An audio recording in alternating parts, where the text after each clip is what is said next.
All right, day 4 challenge.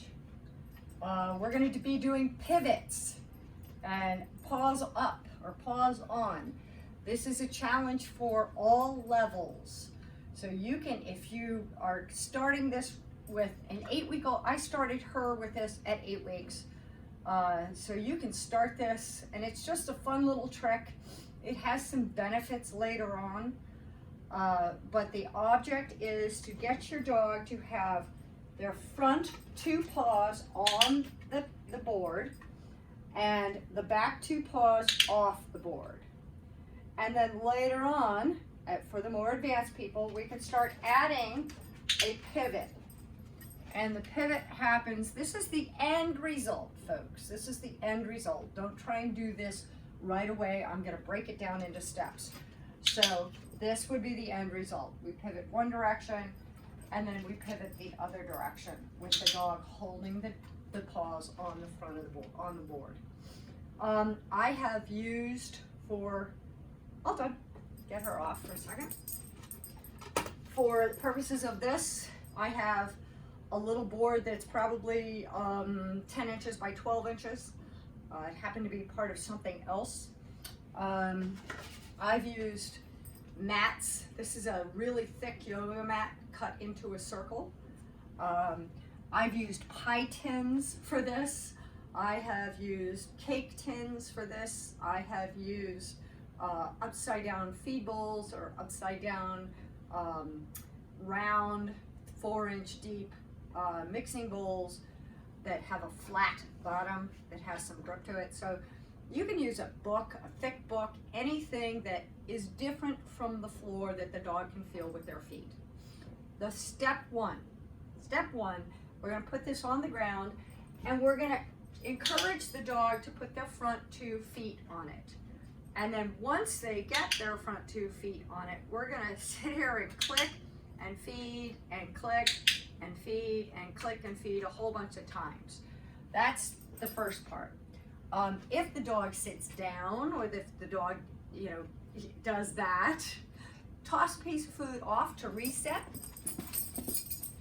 And then you may have to put the food in front of the dog's nose to lure them into position. That's okay.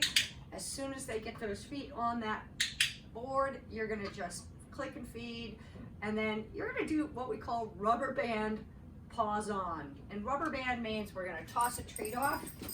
I'm grabbing a couple pieces of food from my stash here. Oops, dropped one. When the dog comes back, as soon as those feet come on, we're gonna click and treat 4 or 5 times while they're on the board.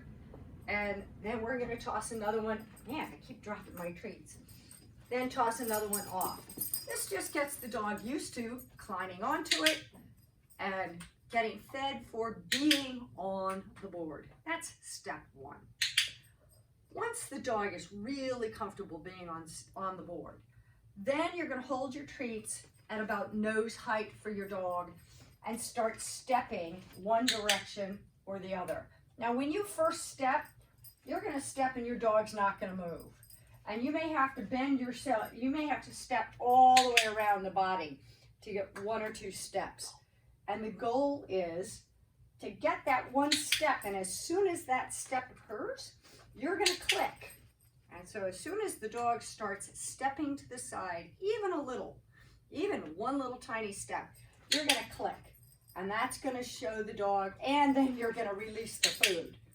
So that's what's going to tell the dog, oh, it's the back leg movement that matters. When you can get to the point where you can start going a quarter of a turn. By the way, that could take a week or 2. It's okay. This is a project, right? This is something to keep you guys working on. These are not easy tricks that I'm giving you guys to do.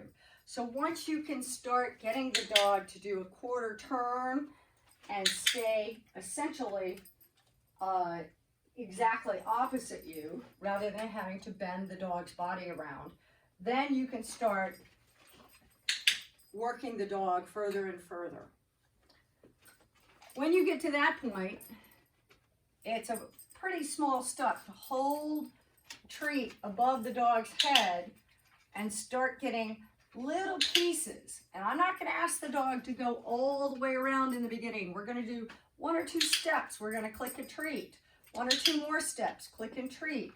Toss the food off the area and get the dog back on the board several times.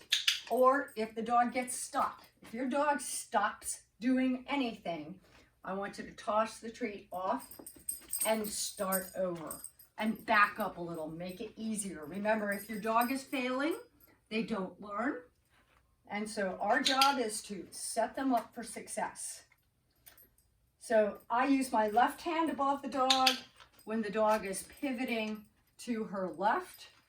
I use my right hand above the dog when the dog is pivoting to their right. Be sure and work both directions the whole time you're doing this behavior. Now, longer term, guess what? This is how we teach competition heeling, is we teach the dog to pivot with us around that foot. And this is how we get the dog into a nice, tight heel, competition heel position. She's very confused because the board's still on the ground. Back up. We'll do the board. Okay, ready? Heel. Yeah, good girl.